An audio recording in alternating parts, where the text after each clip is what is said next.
Welcome to Ask the Doulas with Gold Coast Doulas. I'm Kristen, and I'm here today with Audra to talk about her birth and hypnobirthing experience. Welcome, Audra. Hi, thank you. So tell us a bit about yourself. I know we met at the Baby Expo in your early pregnancy stages. Yeah, I live in Alger Heights with my husband and our two dogs, and we have a 7-month-old daughter, Charlie. This was your first pregnancy. Tell us about how you planned for your birth. So initially, I had no plans for my birth. I just envisioned that it would not be an enjoyable experience, and I just had to get through it, and it was just part of what the process was for having a baby. And how did you get that information? Was it from movies or friends, or what made you sort of fear birth? I think just society's view on birth. Everyone I had talked to, I had just heard horror stories about their own personal experience. And watching movies, TV shows, everything just shows that this is a terrifying, awful experience. And so I was just preparing myself for that. Yeah, and I think people tend to share negative stories more than they do their positive birth stories with friends and family. Mm-hmm. So that just feeds into it. So you took some classes with us in early pregnancy and also used both birth doula support as well as postpartum. So tell us a bit about that preparation and maybe how it changed your mindset. Yeah, so I went with a friend to the Baby Expo, and I had heard about doulas before, but just assumed they were for natural home births. And so we just started talking, and I heard about hypnobirthing. And I remember the first question I asked you guys at the Baby Expo was, can I still get an epidural? And they're like, oh, of course, like whatever birth you want, we're just there to support you. Right. So I home and just did a ton of research. I was like, holy cow, there's this whole world of doulas and support for women that I never knew about. Yeah, there is a misconception that doulas are only for home birthing, unmedicated birthers. And, especially at Gold Coast, we pride ourselves on judgment-free support. And we have clients who want an epidural the second they get to the hospital, clients who are planning a surgical birth, and they want support emotionally and with resources for that birth. So doulas are definitely for all birthing persons, not just unmedicated birthers. Yeah, and I, my whole life I've struggled with anxiety and depression, and my husband and I knew that would be something we'd have to keep a close eye on while I was pregnant, but also postpartum. Right. To be like, oh, I could have this support right away, and just knowing that I will have someone in my corner and someone to support my husband too. It was just provided us both with a lot of comfort. Yes. So tell us about hypnobirthing and what you learned in that class. Oh, hypnobirthing was amazing. So first off, we just learned so much about the birthing process and what happens to our bodies in labor. And stuff we've learned, but I've never really taken a deep dive into and thought about. Right. And just a big focus on labor and delivery and pregnancy. Our bodies were meant to do this. So first, we learned a lot of meditation, breathing techniques, but it was also a big focus on bonding with your baby, bonding with your partner. Right. Every class we left, I just felt so connected to my baby, to my husband, a lot of positive affirmations, and just really starting to envision my pregnancy, my labor, delivery as such a beautiful experience no matter what happens, and what a gift I've been given to be able to go through this. Right, exactly. And what I love about hypnobirthing is it's, as you said, it's more of like that mind-body connection versus just positions and some physical techniques you can do to reduce the perception of pain. Mm-hmm. So it's just, there's such an emotional connection to birth and your partner and support team. And of course, breath and using positive language in birth and taking the fear out of it is a huge aspect of hypnobirthing.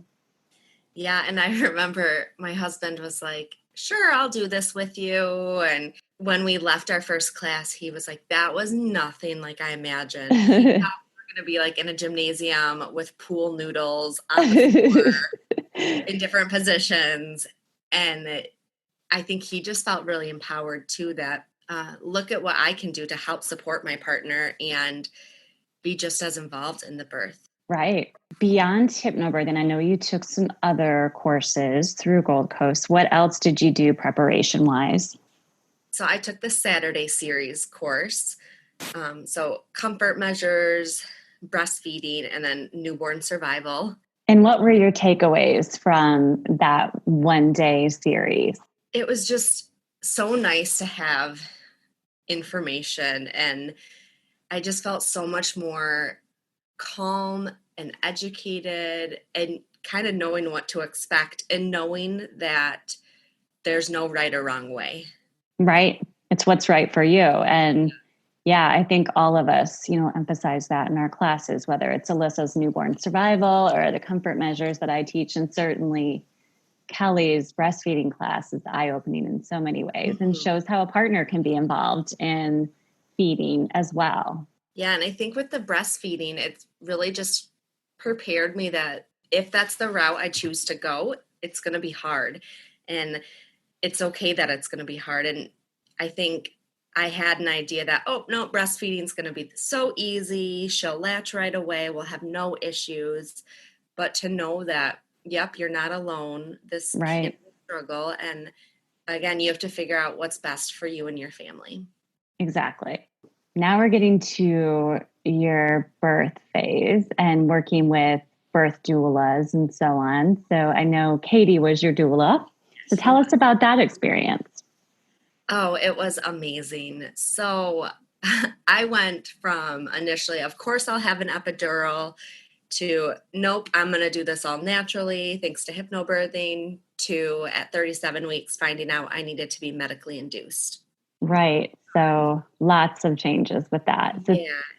Tell us how Katie supported you in pregnancy and then leading up to the induction. And since a lot of people don't really understand the role of a birth doula through pregnancy and labor. Yeah. So I had, the minute I signed the contract with Gold Coast, I had Katie's support through the phone. I could text her with any questions, anything I was worried about, anxious about. She would respond, provide me with resources. A lot of what I needed was just reassurance that things were going how they were supposed to go, that I was okay, baby was okay. And especially as a first-time mom and first time being pregnant, your body does a lot of things that you Yes. know would happen. Right. There's a lot of, is this normal or do I need to call my provider? Exactly. And so just knowing I had someone there who non-judgmental, just supporting me. Because, calling your provider and, you don't always get to talk to them, or they'll just, yep, yes or no, give you a short little information, and then they have to move on with their day. So having someone who can sit down and really just talk through your options, talk about how you're feeling, checking in with you emotionally. And so when you found out you needed to be induced, how did your doula support you through that process before she supported you in the hospital?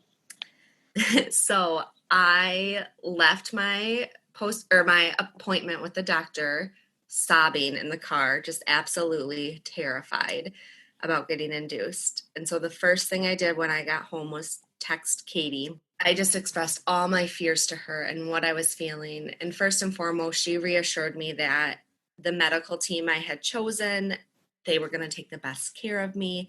My baby was going to be safe and healthy. I had blood pressure issues, and so I was just terrified of what could happen if my blood pressure gets really high. Right. Yeah. She encouraged me to write out a list of questions to ask my doctor, like, if this happens, then what do we do? Or what would this step be? What would this look like? So I could have more of an understanding of what potentially could happen at the hospital. Right. And then also, she really encouraged me to write out some affirmations because I love writing affirmations and I use them all the time.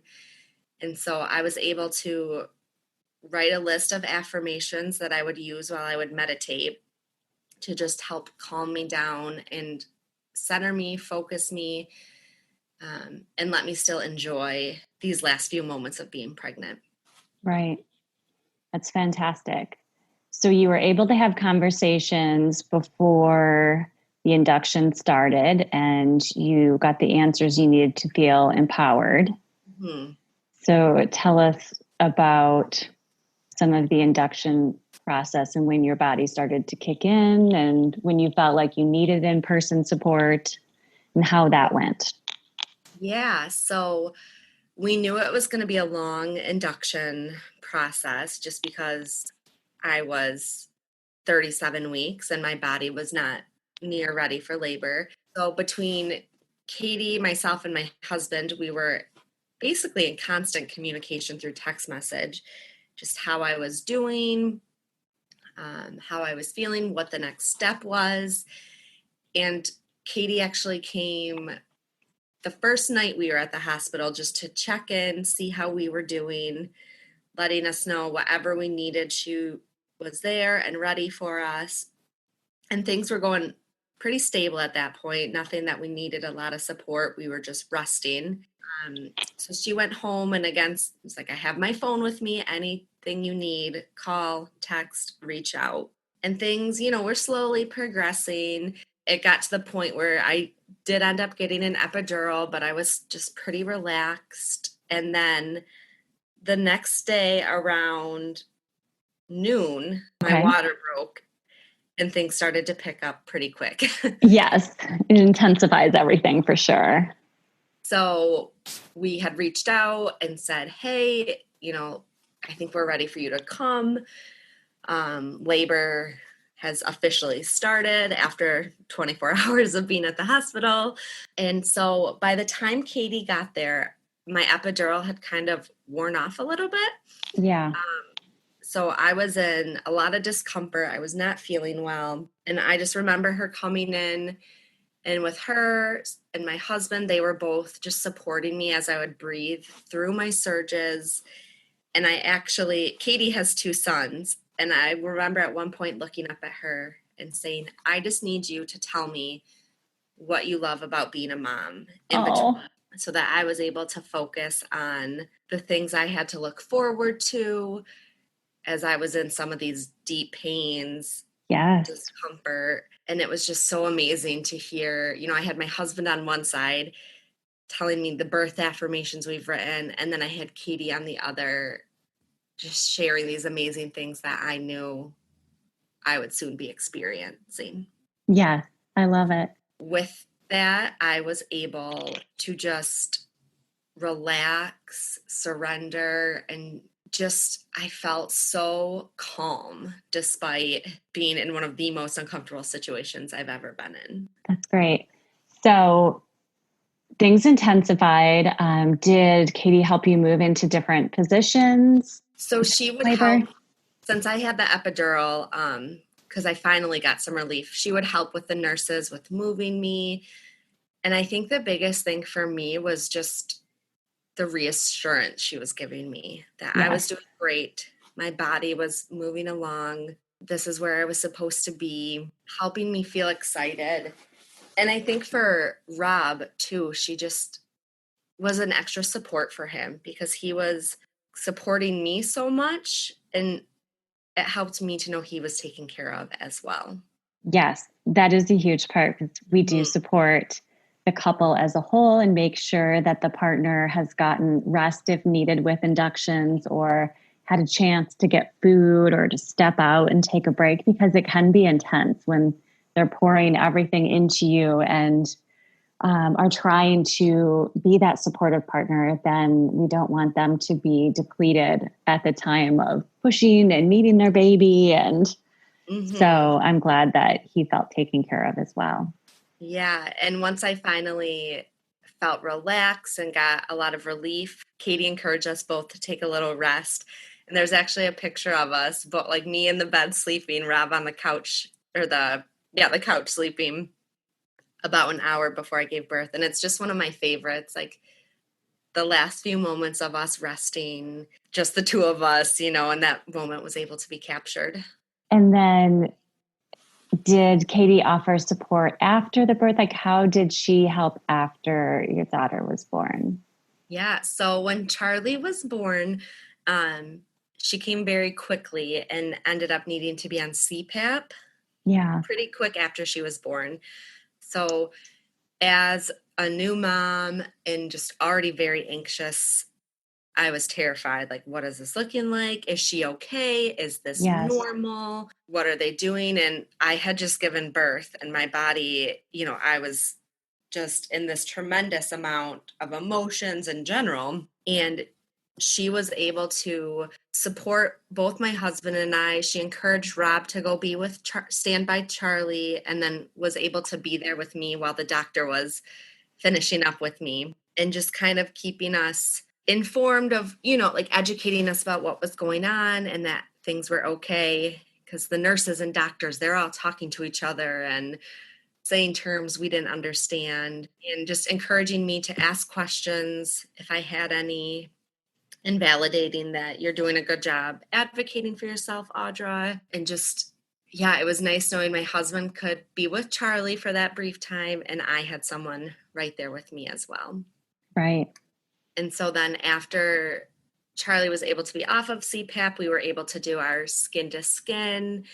And so she helped us with latching, and again, I was just very anxious. And is this supposed to be happening? Does she look okay? Is she breathing okay? And right. Just from like bringing me back to focus that, look at, you just gave birth and you have this newborn baby in your arms. I love it. So did she follow up after she left to see how you're doing when you were still in the hospital? Yes, she would follow up to see how feeding is going. And then we did, I would say about a week after Charlie was born, she came to our house to just follow up and see how things were going. And, she got to see Charlie and hold her. Aww. And it was just so nice to have her support and to have like that. She was such a part of this experience to us, where I was so vulnerable, but yet it was such a beautiful, emotional experience that I feel just so connected to her now. Yes, I feel that way with my doulas. It is a vulnerable and a time of reverence. So you end up feeling like your doula is part of your family for that journey, whether it's a birth doula or a postpartum doula. Yeah. And of course, you delivered pre-COVID, but your postpartum phase was during COVID. So that's changed your initial plans as far as postpartum doula support went. Yeah. So we had, I'm trying to think, maybe a couple weeks before COVID hit. Yeah. Being at home and being able to use our postpartum doula. And I remember initially being like, okay, what do I do? How can I entertain the doula? Like, I need to clean the house. I need You're a helper, obviously. I need to look presentable. And Jen was our doula, and she came over and was just like, oh my gosh, Audra, like, you can relax. I have Charlie, don't you worry. And I would go take a nap. I would rest. I would come downstairs and the house would be tidied. She'd have a snack waiting for me. My pump parts would be clean. The diaper bag was packed and ready to go. And just perfect. Yeah, less things I had to worry about or to focus on later that day. And I like to talk through experiences. So a lot of times too, we would just sit and talk. Yes. Which is what I needed at that time. And we are there to process the birth with our clients as far as postpartum doula support, and then help you heal and talk to you emotionally. I feel like friends and family ask more about the baby and don't check in enough with the birthing person. And how they're doing and how they're feeling. Everyone wants to hold the baby and give gifts for the baby, and there's not enough attention to the birthing person. Yeah, the amount of times I got asked, how's the baby sleeping? It was never, how are you sleeping? How are you sleeping? It was, oh, how's she sleeping? And, I also got a lot of, oh, I'm glad that's going great now. And you just wait until you see what happens. Oh, no. And I'm like, my body is still healing from this crazy experience. I'm keeping another human alive. Yes. What about me? Like, I need help too. Exactly. And in traditional cultures, I mean, women are supported for 30 to 40 days from friends and family, and they aren't expected to do anything. And in our culture, it's like, okay, get back to work, get back in shape, and you should be feeling great and don't complain. Right. And be perfect. And that's not how it should be. So we're trying to bring back some more of that focus on the birthing person. So you are now a doula with us. So tell us how you became interested in becoming a doula after your experience, and a bit about why you are drawn to this work, because you obviously have another career. Yes. So like I said earlier, I went from not knowing a lot about birth, just expecting, this would kind of be a terrible experience. And through my education and through the help of having doulas, I was able to make my birth one of the most beautiful experiences I've gone through. And I found myself after giving birth wanting to talk about birth a lot. And I was doing a lot of research, reading a lot of books, reading about postpartum. And right now I'm a speech language pathologist. I work with people who've either had a stroke or a brain injury. So I've always worked with people, helping people. That's been a passion of mine. And just realizing the lack of knowledge, especially, in the United States, of the postpartum experience, the birth experience, right, and what a doula is. And I just thought, wow, if I could help give other women the support I had and help them through this journey, help them have the experience and support that I had, that would just be so fulfilling.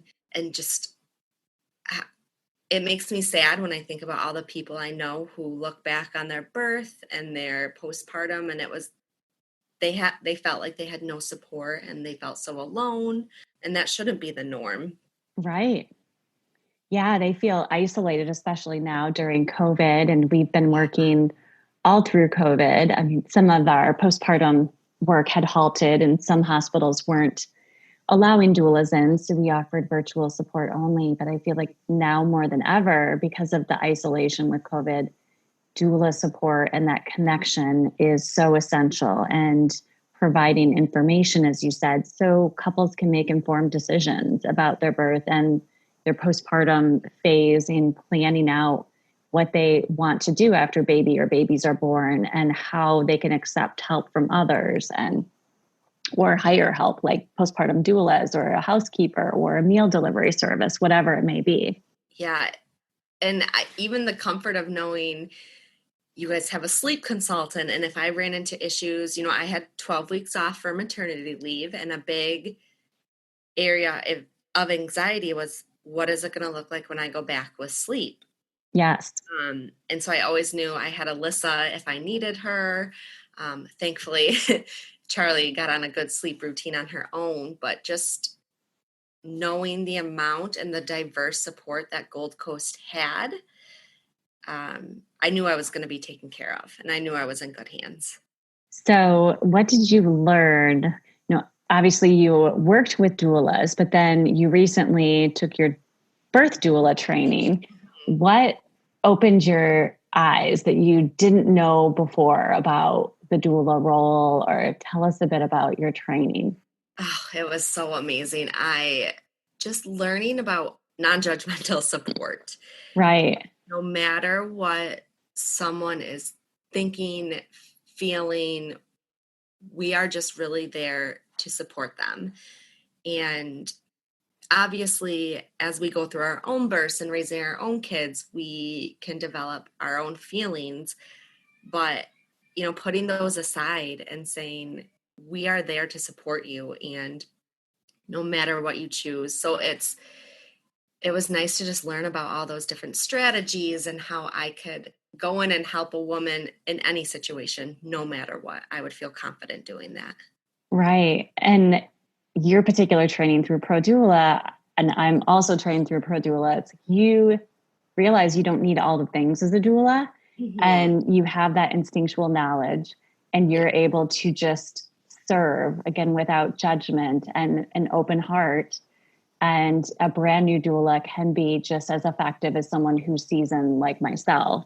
Yeah. And again, before I knew much about doulas, I always thought, oh, they have the birthing balls and they're in the tub and, all these other knickknacks that you have to have. And it's really just yourself.